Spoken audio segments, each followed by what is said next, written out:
35 at O'Hare, 36 at Midway. Your next news update, 7:30. Chicago's Morning Answer continues next on AM 560, The Answer. Now, from the Signature Bank Studios. This is Chicago's Morning Answer with Dan Proft and Amy Jacobson on AM 560, The Answer.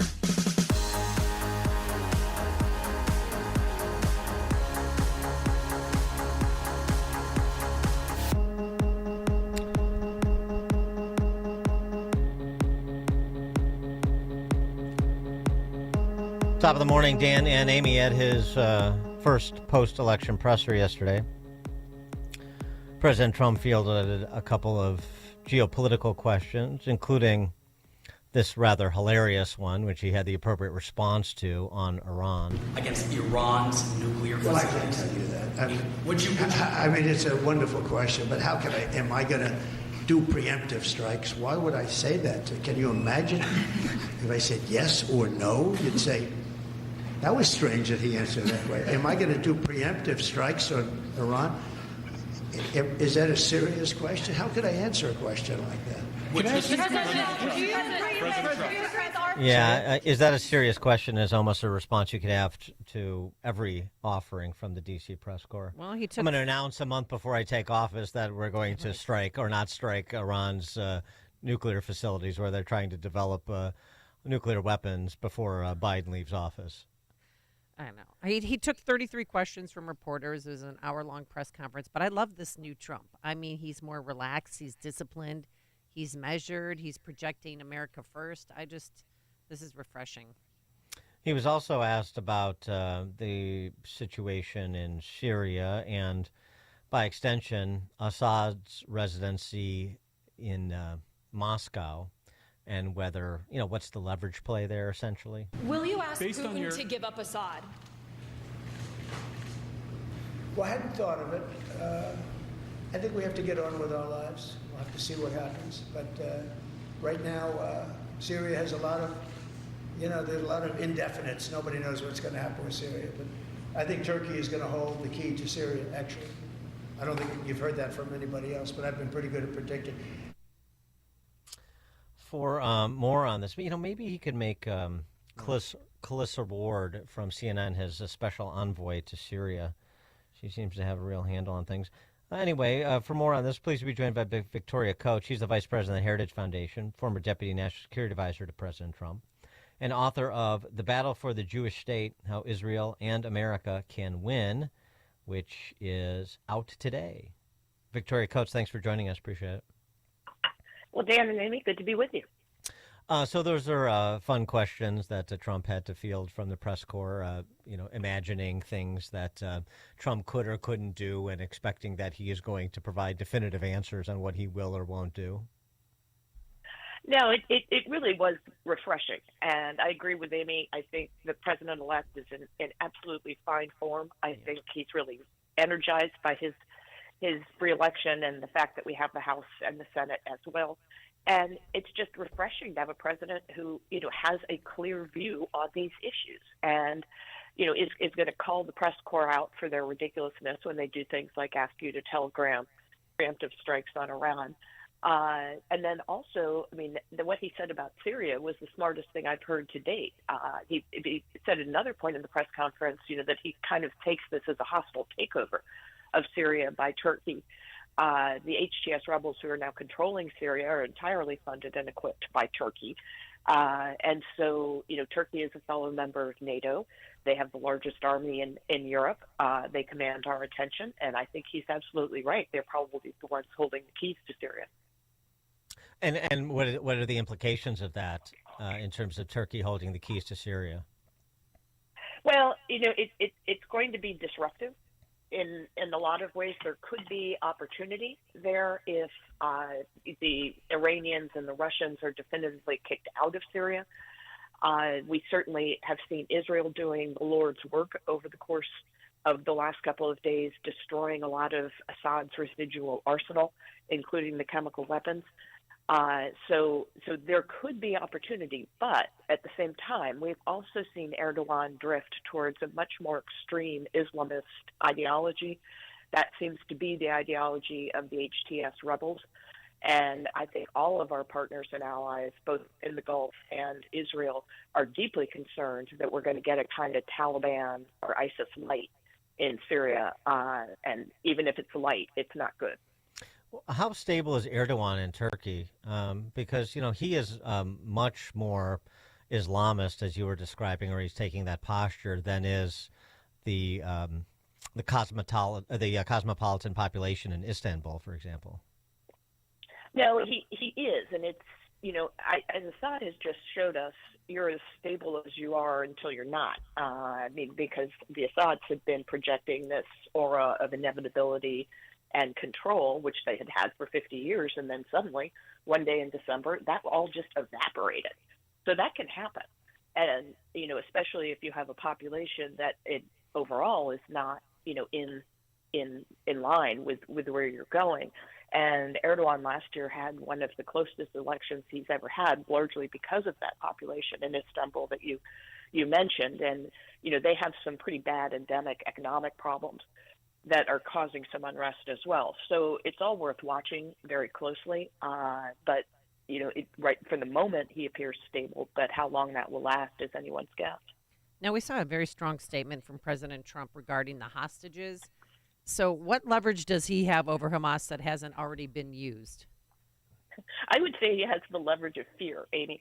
I was in Israel when that statement came out, and it was like, again, a breath of fresh air that we hadn't heard anything like that out of the President of the United States for 15 months. We had heard appeasement. We had heard insistence on aid going to Gaza, the second sentence after any sentence about the hostages. And President Trump just came out and laid it out that, they come out now. This isn't about bring them home. This is about let them go. And, I hope all of the remaining Hamas folk who are holding the hostages have a sense of impending doom, that everything will be on the table. And, those 4 Americans who are apparently still alive 15 months into this horrific sort of orgy of kidnapping, that that they come out, the rest of the Israelis come out. It's not a negotiation; these are terms, and if you meet them, you might live. And I think that's what the president is saying. And just in 1980, 1981, when the Iranians let the American hostages out, with the day Ronald Reagan was inaugurated, I think Hamas would be wise to take a page from that book. You mentioned Israel doing the Lord's work with respect to Syria and reinforcing Golan. There's this strain within the center-right Trump populist movement that advances this sort of greater Israel theory.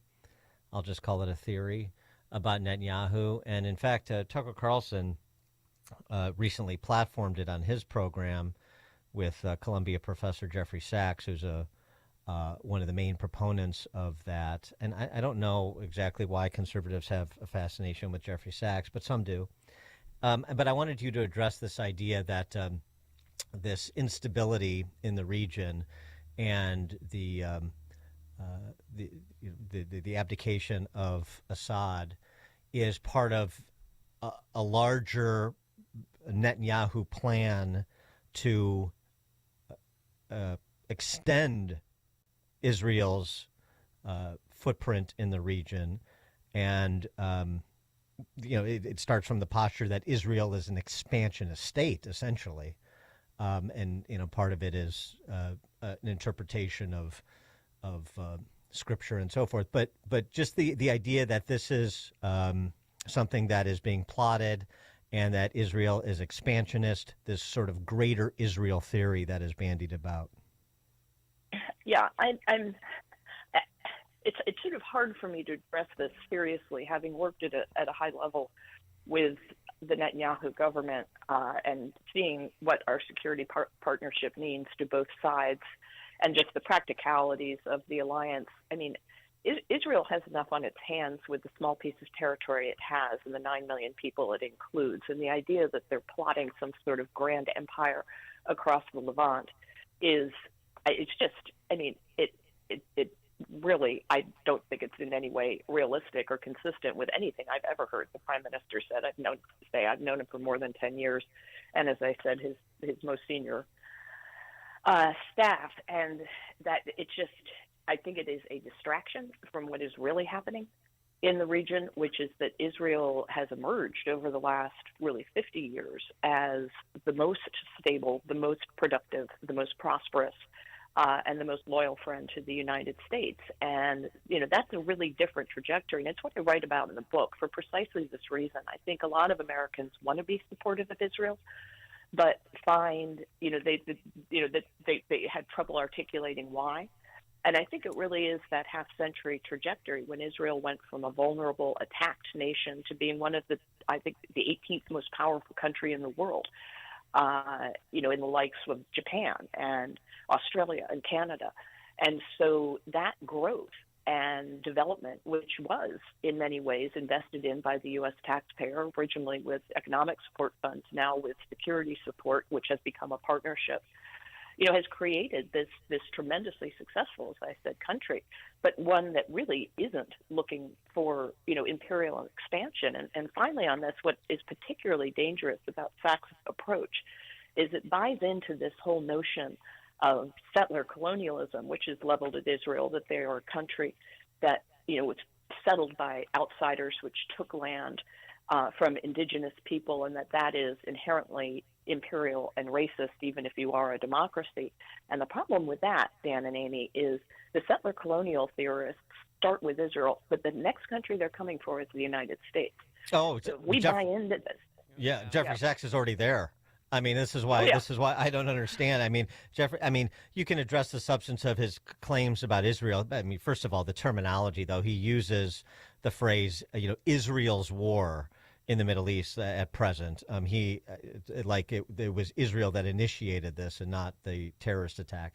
So, I mean, it's very misleading, and it speaks to a very stilted philosophy and view on Israel. But he doesn't want America to be the global superpower either. He's much more comfortable with Chinese communists, it would appear to me, from his musings. No, absolutely, and that's the thing is that as you say, this was a war that Israel did not want to fight. If you asked the prime minister, could you go back to October 7th and avoid all of this, would you? He would say 100%. And, what I've talked to them about for the little piece of Syria that they took in Golan, Mount Hermon, they've said to me, this is not sacred ground to us. We don't particularly want it. It is a vantage point to keep an eye on Damascus that we think we need right now. But that's not like, we've recaptured the ancestral homeland kind of a thing. And I do think, and that's why the subtitle of the book is Why Israel and America Can Win. That's why I put America in there, is because this is a war on both of us. And my old boss, Senator Cruz, wrote the foreword to the book on this topic about why this is happening in America. It's not just in the Middle East, and that's why we have to pay attention to it. Somebody like Jeffrey Sachs, I think, is just sort of in a state of, self-loathing, where, as you said, he would prefer Chinese domination to another American century. Speaking of American taxpayer dollars going to foreign entities, and I do say entities because it's countries and organizations, this exchange between our animatronic Secretary of State Anthony Blinken and Tennessee Representative Tim Burchett, I think, is instructive of where a lot of conservatives are with respect to the foreign policy establishment of the last half century. The exchange they had was about money being provided to the Taliban, whether directly or inadvertently, it really doesn't matter. It's our money being put in the hands of a repressive terrorist organization. So we all say, and yet there it is. This exchange, please listen. Why are we giving the Taliban millions in taxpayers' dollars while they hold Americans hostage and are killing the Afghan people? And in my opinion, sir, they will hate us for free. We don't need giving them money.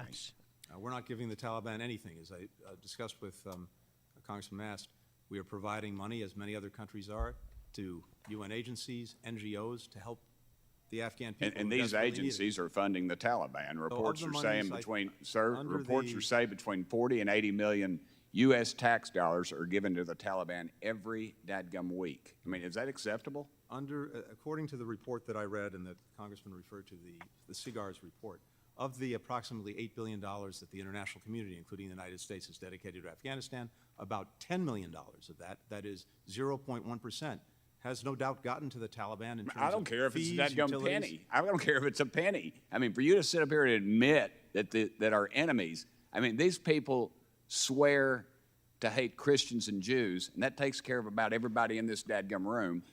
And we're sending them, I don't care if it's 1%, and you can, but let me tell you, $10 million is a hell of a lot of money, the people I represent. Excellent use of dat gum. Absolutely. Props for that. Yeah, so we fund the Hamas through the UN. We fund Taliban through the UN. Maybe can we draw a bright line in the Trump administration, hopefully, and say, at minimum, we should stop funding our enemies? I think at least the designated terrorist groups, Dan. Yeah. And this is entirely consistent with Secretary Blinken's testimony, I think 18 months ago, in which he was being queried about money flowing to Hamas. And he said, yes, we accept that some of it goes to Hamas. And it's so important for us to get something to the people of Gaza that we accept that risk, that Hamas will benefit from it. And guess what happened? October 7th. So, that is just such a skewed worldview where you feel it is beholden on the United States to provide aid, quote unquote, to these people who hate us. And the congressman said they'll hate us for free. It has had no positive effect whatsoever. And we found this out in the first Trump term when the president made the decision to cut off all the funding to the Palestinian entities, including the UNRWA and the United Nations. And guess what? There wasn't a massive terrorist attack because at the same time he was starving the Iranians of funds, so they didn't have enough money to pay for this stuff. And that's the only language they understand. And if you let them cheat, if you let dribs and drabs of aid go into these terrorist groups, they're only going to buy weapons. They don't help their people. And it's utterly counterproductive. And I think that's a lot of the spirit behind the whole Doge movement, which is, let's root all of this out. And 1 penny is too much. I mean, there's way too much sort of license in Washington that if you're spending less than $1 billion, it's not real money. I'm sorry. I think for most Americans, that is real money. They earned those dollars, and they don't want any of it to be wasted. Victoria Coates is Vice President of Heritage Foundation. She's also a former Deputy National Security Advisor, President Trump. Her new book, The Battle for the Jewish State, How Israel and America Can Win, which is out today. Pick it up. Victoria Coates, thanks so much for joining us. Appreciate it. Of course, anytime. Take you. Care. Yep, good luck with the book. And she joined us on our turnkey.pro answer line. Connect with Dan and Amy using the AM 560 mobile app. Download it today at 560theanswer.com/mobile. Amy Jacobson and Dan Proft here, and we want to tell you about our 2024 Food for the Poor campaign. If you've listened to the station and to our show for any length of time, then you already know about Food for the Poor. They're a nonprofit, faith-based organization that provides food, water, medicine, clothing, and life-saving supplies directly to local partners in Latin America and the Caribbean.